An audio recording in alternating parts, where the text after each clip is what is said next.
se dio el día de hoy en la cárcel La Roca. Así que ahí tenemos la información que nos facilita la SNAI y por supuesto también la pueden ver a través de nuestras cuentas de redes sociales. Decirles a todos nuestros amigos que nos acompañen a la procesión en el Malecón. ¿Cuándo llevará a cabo esto? Bueno, pues este viernes 7 de abril a las 10 de la mañana en el hemiciclo de la Rotonda. Ahí arrancará esta procesión en conmemoración a la Pasión de Cristo. Arrancará en el hemiciclo de la Rotonda, en las calles 9 de octubre y Malecón, y terminará en la iglesia San José, en las calles Eloy Alfaro, entre Huancavilca y Manabí. No se olviden, la procesión del Malecón, que te invita a vivir su fe en esta Semana Santa para conmemorar la Pasión de Cristo. Viernes 7 de abril, 10 de la mañana, desde el hemiciclo de la Rotonda, para llegar luego a la iglesia San José, en las calles Eloy Alfaro, entre Huancavilca y Manabí. Son las 6 de la tarde con 12 minutos. Ya está con nosotros nuestro siguiente invitado. Le vamos a dar la bienvenida a Rodrigo Gómez de la Torre. Él es justamente un amigo de esta casa y con él también tenemos temas interesantes que tratar. Mi querido Mauricio, él es expresidente del Consejo de Cámaras y Asociación de Producción. Rodrigo, buenas tardes y bienvenido. Mi estimada Wendy, muy buenas tardes. Saludos a todos los radioescuchas e internautas que nos están siguiendo en este momento a través de las redes. Ha estado bastante activo en las redes sociales, mi querido Rodrigo, así que sobre esos temas vamos a conversar junto a mis compañeros Mauricio y Silvia. Adelante, Mauricio. Gracias, Rodrigo. Un gusto saludarlo. Mauricio Icaza le habla. ¿Hasta qué punto la medida adoptada por el presidente de la República del porte de armas, por un lado, el toque de queda, por el otro lado, el estado de excepción en algunas provincias del país y en algunos cantones, concretamente aquellos que forman la zona 8, Guayaquil, Durán, San Borondón, ayudan a tener una percepción de algo más de seguridad en los negocios, en las empresas, en los centros comerciales? ¿Cree usted que sí ayuden algo? ¿Parte de esas medidas, todas esas medidas, o definitivamente no abonan nada? Bienvenido. A ver, Mauricio, buenas tardes. Creo que hay que analizar las medidas en cada una por separado. Ok. Vamos por el estado de excepción, vamos en el 11º estado de excepción. Vamos. Y parecería que los grupos delincuenciales, y creo que hay que ser claros, grupos delincuenciales y crimen organizado, cuando se declara estado de excepción, se activan para ejercer medidas de terrorismo y terror en la población, para imprimir más miedo. Obviamente esto no abona a bien, pero vemos que son las medidas que tiene el gobierno, ya que la Asamblea Nacional casualmente está muy demorada en tratar la reforma a la Constitución para que Fuerzas Armadas pueda trabajar coordinadamente con policía, que en este momento, si no es con estado de excepción, no lo pueden hacer.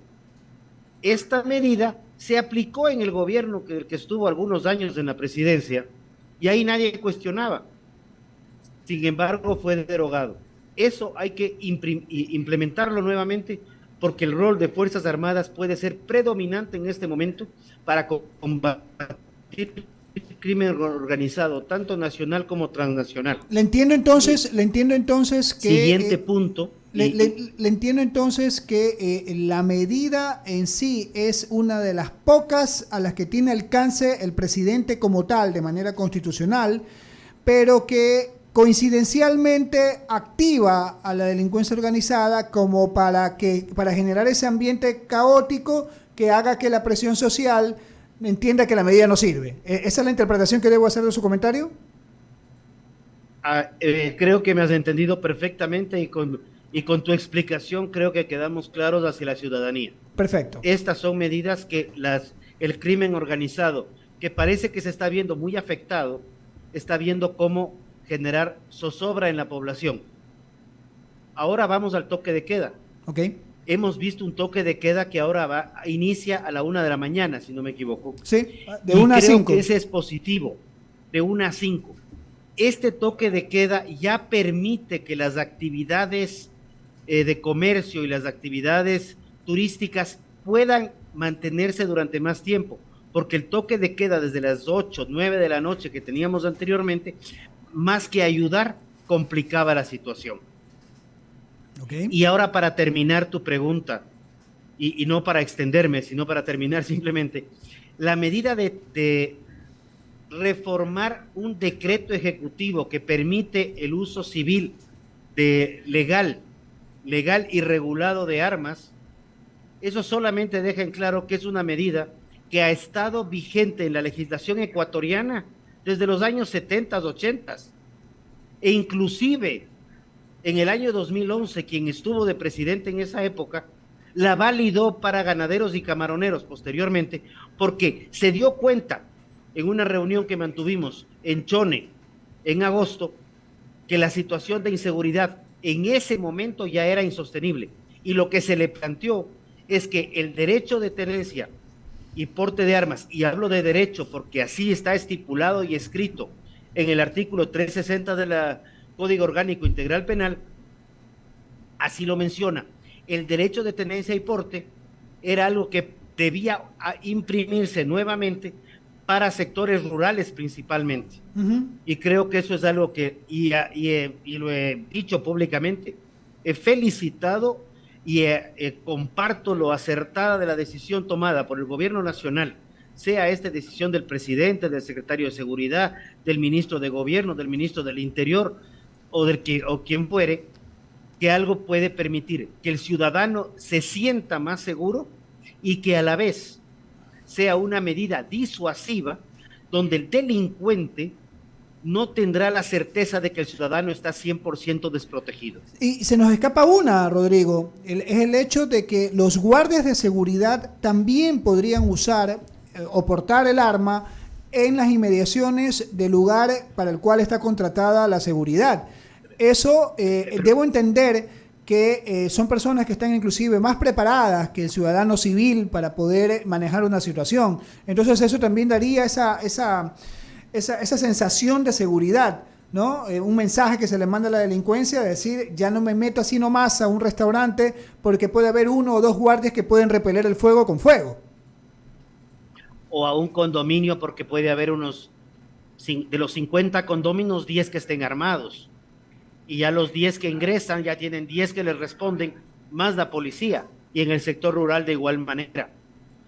Pero creo que hay un punto importante que tampoco debemos dejar escapar.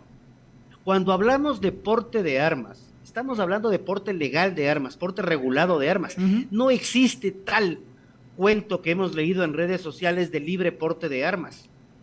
Y yo creo que eso es importante, porque uno de los requisitos para poder portar un arma es haber pasado un examen de tener la calificación de saber manejar el arma, y también tener un examen psicológico de cómo comportarse cuando uno tiene un arma, porque cuando uno tiene un arma, al igual que cuando uno tiene un auto, uno tiene una responsabilidad de saber manejar el equipo que está usando, sea este un auto, sea este un arma, o sea este un helicóptero. Que no sea un druf, por favor, porque eso se cae. Y hay que añadir algo más, y le doy el paso a Silvia con esto, que el arma que va a aportar también ya está registrada. O sea, no es que la persona puede cargar 2, 3, 4 armas así nomás. El permiso va también de la mano del registro de esa arma para la cual tiene permiso. Eso también es importante señalar. El registro del arma está a nombre de la persona, y adicionalmente el arma ha pasado por una prueba de balística, que esto es la huella digital del proyectil, porque toda arma tiene una huella digital distinta. Ha pasado también por el registro de la huella digital del proyectil, de forma que si no encontramos el arma, el proyectil nos dice de qué arma salió y a quién pertenece. Por eso, tener las armas legalizadas en el Ecuador, en tenencia, y para quienes quieran acceder al porte, es la mejor medida que se puede tener en un país. Ok, le doy el paso a Silvia Favara, como lo había anunciado. Ella tiene más inquietudes para usted. Gracias por contestar las mías, querida Silvia. Sí, Rodrigo, buenas tardes, un gusto conversar. Y entonces, rescatando algunas de las cosas que han venido conversando, llegamos a la conclusión de que entonces el decreto del porte de armas regulado, algo positivo, toque de queda a las horas que se han señalado en esta ocasión, no afecta tanto, Pero analicemos un poquito la conducta social. ¿Por qué enseguida grupos salen en contra? Ya han amenazas de que van a salir a protestar los representantes de los grupos de diversión nocturna. Claro, en este caso, digamos, voy a citarme como un ejemplo. Como yo generalmente no asisto a clubes de diversión nocturna, no es mi caso, a mí no me afecta, no puedo opinar que estoy a favor de que salgan a protestar. Pero claro, a las personas que sí se ven afectadas o que son dueños de esos negocios, les afecta. Entonces, ¿cómo llegamos a conciliar todo esto? Porque si cada uno seguimos arrimando solo a nuestro interés, a lo que a mí me perjudica, pero no me interesa lo que le perjudica al otro, ¿cómo conciliar todo esto en un bien común? O sea, no es nada fácil. A ver, Silvia, te comento algo que escribí, más que escribir, lo publiqué en redes hace algunos meses atrás, varios meses atrás, y hablaba de Ecuador, el país del no. Si queremos una reforma laboral que amplíe el espacio de empleabilidad para mucha gente, siempre hay un grupo que sale y dice que no. Si queremos subir impuestos, muchos decimos que no, y me incluyo. Si queremos bajar impuestos, otros saldrán a decir que los que van a bajar impuestos es para beneficiar a otro grupo, y también se opondrán. Si queremos subir el toque de queda, se opondrán unos y otros felicitarán. El Ecuador no deja de ser el país del no, lamentablemente, y no le vamos a ver por el tema de armas. Y aquí yo voy a hacer una crítica a muchos amigos míos. Hace un año atrás, o 2 años atrás, cuando hablábamos de la pertinencia y la necesidad del tema de porte de armas, curiosamente, muchos colegas en gremios, amigos, estaban pro porte de armas y hoy en día no les oigo decir nada. Entonces yo creo que sí es un tema que debe ser discutido técnicamente. Primero, reconocer que no existe tal libre porte de armas, que es un porte regulado, que quien regula es Fuerzas Armadas, al igual que las licencias las regula la ANT. Van a decirme, es que hay licencias que se sacan de manera fraudulenta. Sí, los hay, y tenemos que corregir, pero por eso no vamos a decir, ya no se emiten más licencias en el Ecuador. También por eso no podemos decir ya no se matriculen más autos en el Ecuador. Correcto. Tenemos que ir corrigiendo las distorsiones y creo que lo que tú has dicho es válido. Debemos comenzar a pensar en el Ecuador como nación, no en cada uno de los grupos de interés, y muchos de esos lamentablemente interés con signo de dólar que están apoyando o cuestionando en un determinado momento. Veo positivo una medida que no exime de responsabilidad bajo ningún concepto a la responsabilidad primaria del gobierno y de la Asamblea Nacional en buscar nuevas formas de otorgar seguridad a la población. El gobierno nacional ha planteado la alternativa de una reforma a la Constitución para que Fuerzas Armadas puedan interactuar con la policía en la seguridad interna. Y parecería que ese documento está perdido entre el día de la guayús, el día del bizcocho, el día del queso de hoja o la felicitación al imitador de Camilo VI. Pero parece que eso es más popular que hablar de los problemas estructurales de la gente. Y ahí yo sí creo que la Asamblea también tiene una responsabilidad, no corresponsabilidad, una responsabilidad directa. Claro. ¿Quieren hacer el juicio político? Que lo hagan. El presidente quiere defenderse, que se defienda. Pero más allá de que el presidente se defienda o que la Asamblea quiera lucirse con un juicio político, hay temas estructurales que deben ser tratados y la Asamblea no puede quedarse en la coyuntura o en la vanidad y el ego del momento, igual del otro lado, olvidándose de lo que está sucediendo con la población ecuatoriana y una tasa y niveles de inseguridad como el Ecuador no los ha vivido en su historia republicana. Rodrigo, lo que pasa es que ahora estos mismos políticos son los que se han encargado de dañarnos el cerebro, de dañarlos en pensamiento. Y cada vez que proponen algo, la gente piensa, debe haber algo detrás. Ya es difícil creer que algo que se propone es para el bien común. Voy a citar un ejemplo. Cuando hubo esta ley de fiscalización de los nuevos impuestos, ¿verdad? La clase media fue la que más nos vimos afectados, pero uno entendía que quizás era necesario para un bien común, para aumentar la cantidad de recursos y que eso iba a verse reflejado en obras que finalmente nos beneficiaban a todos, ¿no? Y entonces la Asamblea, que desde el primer día se dedicó a fastidiar y a poner trabas, aceptó esa ley. Pero eso mismo después sirvió para sacarle en cara al gobierno y para poder decir, gobierno que impone impuestos, que sube impuestos, y entonces ya uno no sabe realmente si están trabajando para un bien común del pueblo o simplemente en esos momentos están orquestando algo que más adelante pues van a sacar en cara. Entonces, ¿cómo recuperar esa fe en los políticos? Porque al fin y al cabo, es verdad, los necesitamos porque son un instrumento o una herramienta para conseguir un bien, pero ese bien finalmente nunca llega y lo que sirve es para sacarse los ojos entre ellos. Entonces, ¿cómo hacer para poder creer, para recuperar de nuevo la fe? Silvia, qué curioso que haya mencionado la ley tributaria. Esa ley tributaria se aprobó, y lo califiqué así, por el misterio de la ley. Porque los principales opositores a esa ley estaban presentes en la Asamblea Nacional y casualmente no se acercaron a sus curulis a aplastar el botoncito de sí o de no. Simplemente no estuvieron y no hubieron los votos ni para aprobar ni para negar, estando presentes. Entonces, ahí también viene un tema de que hubo pacto en su momento, lo que se mencionó en varias veces. Es una estrategia del Contreras, y no hablo del apellido, sino del que está en contra de lo que está en contra, en contra de lo que está a favor, y en contra por un acaso. Entonces, vamos en esa línea, porque de que la línea se aprobó. Y que cuando la Asamblea quería reformar la ley y derogarla, qué curioso, los mismos que pudieron negarla, luego quisieron derogarla. Los insentidos de la politiquería. Y ahí yo creo que es importante reconocer algo. Nosotros no hemos perdido confianza en los políticos del Ecuador.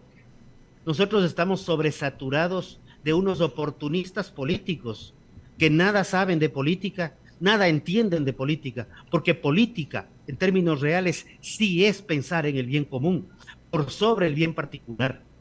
Aquí estamos pensando en el bien particular y no nos acordamos ni siquiera del vecino, peor aún del común o del pueblo, que tanto se lo menciona y tanto se llenan la boca hablando del mismo. Así es, porque cuando hablamos de impuestos, aquí en este país sucede algo de Ripley, ¿no? O sea, la gente definitivamente no quiere pagar impuestos, ¿no? Queremos que bajen, o si es mejor que los eliminen por completo, una maravilla, pero eso sí, exigimos una mejor salud, mejor educación, que se hagan obras. Entonces, no es proporcionalmente dable, ¿no? Entonces, la verdad es que, en definitiva, nos sigue faltando esa educación en todos los ámbitos, ¿no? Pero Silvia, estás topando un tema importante. Yo creo que pagar impuestos es correcto porque eso permite distribuir de mejor manera la riqueza. Pagar impuestos justos. Lo que tú has mencionado, la última reforma, a quien más golpeó fue a la clase media, y yo estuve ampliamente opuesto desde el impuesto al patrimonio, a las tierras rurales, como de la deducción, la eliminación de las deducciones. Pero por otro lado, y con el aprecio que pueda tener a muchos funcionarios del gobierno, como lo tuve en el gobierno anterior, e inclusive en el gobierno del que está por algún lado, quién sabe dónde, también tenía buenos amigos. Pero digamos qué está pasando con esos impuestos, digamos cómo se los está gastando. Gastémonos un poquito en publicidad, no de decir si soy bonito o no soy bonito, si tengo ojitos verdes o no tengo ojitos verdes, porque el otro se pasaba en los ojitos verdes y el famoso Mr. Sonrisas, que terminó siendo las sonrisas del Guasón. Pero digamos cómo se están usando los impuestos y seamos asertivos en la comunicación, porque la gente busca soluciones. Y también creo que es importante reconocer que la gente debe dejar de creer que papá gobierno es la solución de todo. Y cuando se nos cae, estamos cocinando y se nos cae el sartén de la hornilla estamos por poco llamando al presidente para que nos dé recogiendo el sartén. No funciona así. El gobierno tiene un rol: controlar, regular, cobrar impuestos justos y administrarlos de manera responsable y transparente. La población, tratar de hacer las cosas bien, de forma regulada, de forma transparente, de forma legal. Y ahí viene el tema sobre el cual fuimos convocados. El porte legal de armas implica una adecuada regularización, porque ustedes me van a decir datos de Fuerzas Armadas publicados en Ecuavisa en estos últimos días, que en el Ecuador existen 14.800 armas que están registradas con tenencia y solo esas existen. Por favor, probablemente 14.000 armas tengamos solamente entre La Roca y la cárcel de El Turi y de La Tacunga, donde todavía no queremos indagar cómo están entrando esas armas, porque no están entrando con palomas mensajeras como sí está entrando el mercado la droga. negro. Así es. Gracias, Rodrigo, muy gentil por responder mis preguntas. Mauricio. Sí, muchísimas gracias, Rodrigo, por haber compartido estos minutos con Diálogo de la Tarde. Dios mediante, será hasta una próxima oportunidad que podamos volver a conversar.